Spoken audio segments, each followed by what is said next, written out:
Hello students, welcome to online classes. Let's continue our chapter, My Childhood. The Second World War broke out in 1939 when I was 8 years old. Abdul Kalam यहाँ पे क्या कहते हैं? वो कहते हैं कि दूसरा विश्व युद्ध छिड़ गया 1939 में जब मैं 8 साल का था. For reasons I have never been able to understand. वो कहता है कि क्या कारण थे. वो कहता है मैं अभी तक समझ नहीं पाया. I have never been able to understand.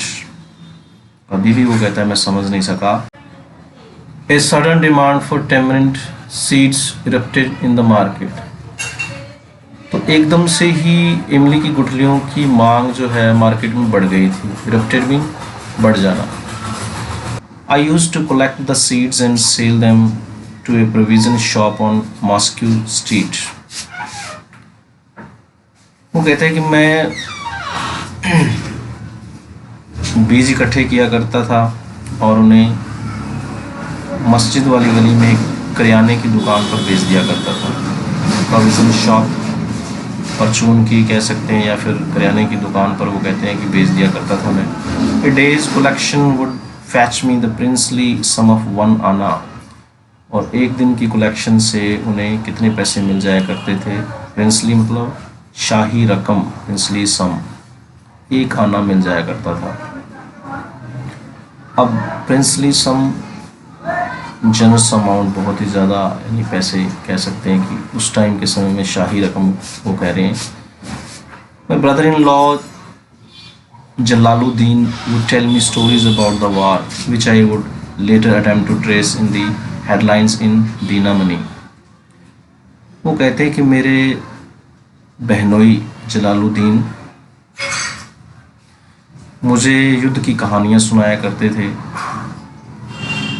Which I would letter attempt, बाद में वो कहते हैं कि जिनको मैं हेडलाइंस के अंदर, दीनामनी न्यूज़पेपर की हेडलाइंस में खोजने की कोशिश करता था, खबरों में खोजने की कोशिश करता था. Our area being isolated was completely unaffected by the war.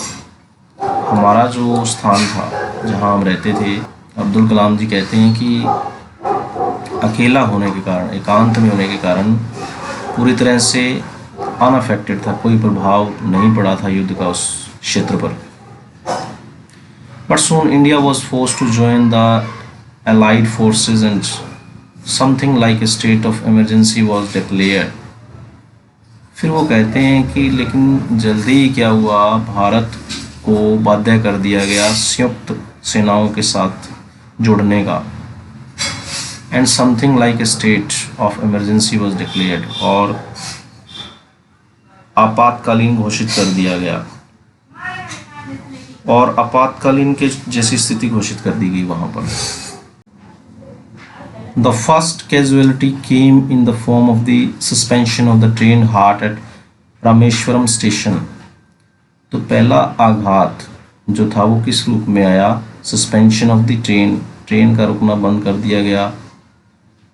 Train heart मतलब रुकना ट्रेन का, रामेश्वरम स्टेशन पर ट्रेन को रोकने से बंद कर दिया गया. ये अलाइड फोर्सेस क्या है? The armies of UK, USA and Russia during the second world war. युद्ध की जो सेनाएं थी वो किस किस जगह की, किस किस देश की? यूके, यूएसए, रशिया की, इन सभी देशों की.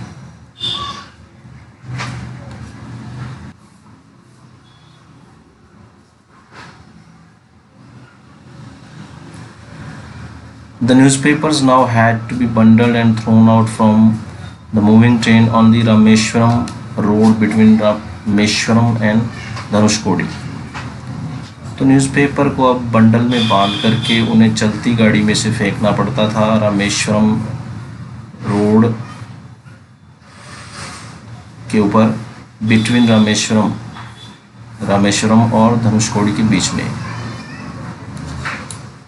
That forced my cousin Shamsuddin, who distributed newspapers in Rameshwaram. अब इस बात ने मेरे चचेरे भाई शमशुद्दीन, जो कि न्यूज़पेपर बांटा करते थे, to look for a helping hand to catch the bundles, and as if naturally I filled the slot. उनको बाध्य कर दिया किस बात के लिए, एक हेल्पिंग हैंड यानी कि सहायता करने के लिए, बंडलों को पकड़ने के लिए किसी सहायक की तलाश के लिए। जैसे कि स्वाभाविक ही वो कहते हैं कि मैंने उस रिक्त स्थान को भरा, आई फिल द स्लॉट, मतलब वो जो खाली जगह थी उसको पूरा मैंने किया।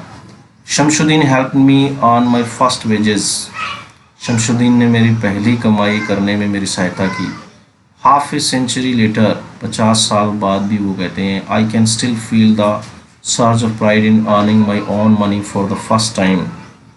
तो कहते हैं कि मुझे गर्व होता है, 50 साल के बाद भी वो कहते हैं कि मुझे अब भी गर्व है उस लहर की, जो वो कहते हैं कि I can still feel the surge of pride, गर्व की जो लहर थी उसको महसूस करके। In earning my own money for the first time, पहली बार पैसा कमाने से उनको जो महसूस हुआ, वो कहते हैं कि आज मैं उस लहर को महसूस कर सकता हूँ।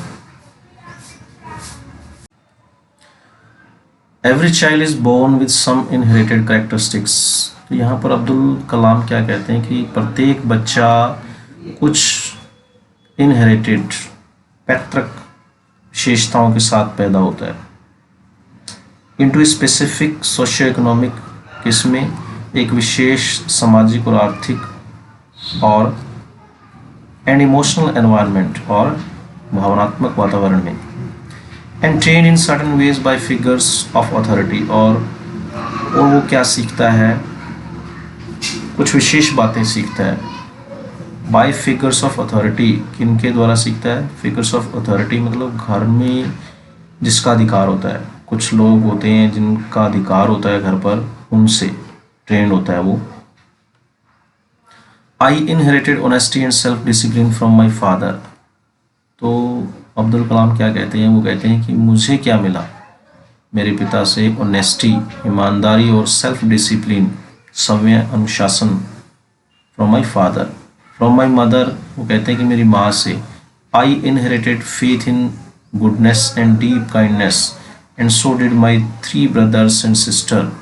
फिर वो कहते हैं कि मुझे मेरी माँ से क्या मिला है, फेथ इन गुडनेस, अच्छाई में विश्वास, और डीप काइंडनेस, गहरी दया भावना जो kindness. And so did my 3 brothers and sister, और ऐसा ही मेरे 3 भाइयों और बहन को मिला। I had 3 close friends in my childhood, वो कहते हैं कि मेरे बचपन के अंदर मेरे 3 बड़े घनिष्ठ मित्र थे। अब उसके 3 भाई बहन जो थे उनको भी अच्छाई मिली माता पिता से, मतलब गुण मिले ऐसे अच्छाई के, काइंडनेस और अच्छाई में विश्वास। I had 3 close friends in my childhood, 3 बचपन के दोस्त।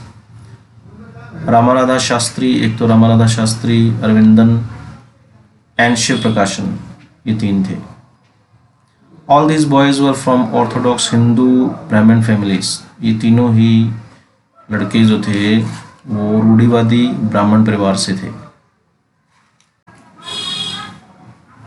As children none of us ever felt any difference amongst ourselves because of our religious differences and upbringing।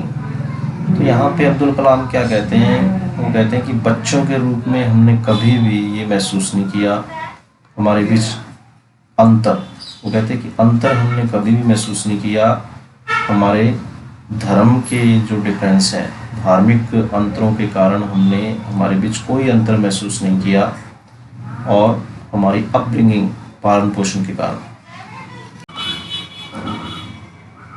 In fact Ramanatha Shastri was the son of Pakshi Lakshmana Shastri, the high priest of the Rameswaram temple.